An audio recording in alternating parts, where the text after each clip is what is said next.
Comes a day after the Iowa caucuses, a night of few surprises. Former President Trump taking a significant lead over the competition. Tia is back to break it all down. Well, that's right, Scott. Trump easily beating out his closest competitors, including former UN Ambassador Nikki Haley and Florida Governor Ron DeSantis. Trump got 50% of the vote in the biggest win in caucus history. From there, it was a race for a distant second place. Florida Governor Ron DeSantis edged out former UN Ambassador Nikki Haley, giving his campaign a much-needed boost. Haley now looks to regain support in next week's New Hampshire primary, where recent polls suggest she is closing the gap with Trump. Trump and Biden both lack a vision for our country's future. Our campaign is the last best hope of stopping the Trump-Biden nightmare. Well, Haley is setting some new rules for the next time she takes the debate stage. She says the only way she will participate in a debate with either be if Trump or President Joe Biden joins her. That's what she says. That leaves Florida Governor Ron DeSantis as the only one scheduled to attend Thursday's debate in New Hampshire. Of course, we'll be watching to see how that plays out. Dawn? Thank you, Tia. Well, the number of Republican candidates after the Iowa caucuses now sits at 4. Asa Hutchinson, following Vivek Ramaswamy's lead, suspending his campaign today. Hutchinson finished 6th in Iowa's caucuses, well behind Trump and the other top rivals, even behind Ryan Binkley, a pastor who failed to qualify for any of the debates. With the GOP field getting a bit smaller and Nikki Haley seemingly sitting out of this week's debate, what are the next steps? Yeah, let's bring back Professor Stephen Caliendo with North Central College. Good to see you. 2 consecutive days. We appreciate your time as always. Let me get right into this. Ronald Reagan lost Iowa to George H.W. Bush, but then steamrolled over him in New Hampshire. Can Ron DeSantis or Nikki Haley finish strong there and then maybe change the narrative of a runaway Trump victory? It's not impossible. I mean, they're very different. They're different states, of course, but they're alike in many ways in terms of demographics. They're mostly white states, but they're very different in terms of the way people vote.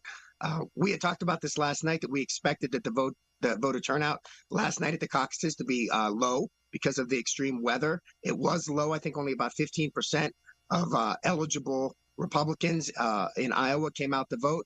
And so Trump's 50% is 50% of 15%. The voting's going to be different in New Hampshire. It's going to be all day long. People can just drop in and cast their ballot, and it's anonymous. They don't have to stand up in front of their neighbors to do it. And so if Nikki Haley really closes the gap, and of course, if she pulls off a surprise upset, that would be very newsworthy indeed. So South Carolina is after New Hampshire. What do you think happens if she finishes strong in New Hampshire, or in South Carolina, I should say? Yeah, I mean, I think Nikki Haley is well positioned to get through the next couple of contests through South Carolina. The bigger question is, can Ron DeSantis make it that far? I don't know what kind of resources he even has to finish campaigning over the next 6-7 days in New Hampshire because he spent almost everything he had trying to do really well in Iowa. And of course, he did come in second place, narrowly came in second place to Donald Trump. But the one county that Donald Trump didn't win was actually won by Nikki Haley. And that's some of what we're talking about this morning. So Ron DeSantis gets no bump at all after what happened last night. Well, let's talk a little bit about Nikki Haley since we're looking at her here. You know, she was surging in a lot of polls. Then there was the misstep, the Civil War gaffe, for lack of a better term. We see some polling out of New Hampshire that shows, at least potentially, we know the fallibility of polls, but it looks like she's polling well. Does a Nikki Haley victory in New Hampshire, does that spell the end of Ron DeSantis? I think so. I don't think he'll have the resources to continue.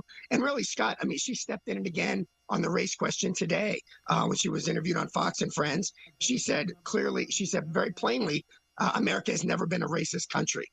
Now, I think reasonable people can agree about the progress that we've made, how far we still have to go, but we certainly can't. We can't agree, or there's no reasonable disagreement about whether our history has been racist. So she's going to have to backpedal those statements. I don't know how much that hurts her in a Republican primary, because a lot of Republican voters want to think that, and it reaffirms their own values. But it's simply not truthful, and it's not no way to move forward in the general election. That's for sure. Wow. All right, Professor Stephen Caliendo, thanks for taking the time, and hopefully your voice improves. Yeah. Little lemon ginger tea, maybe. Look, you always wanted to know what it would be like to have Tom Waits do political analysis. Now you know what it would sound like. Nice poll. All right, thanks, Professor. Get better.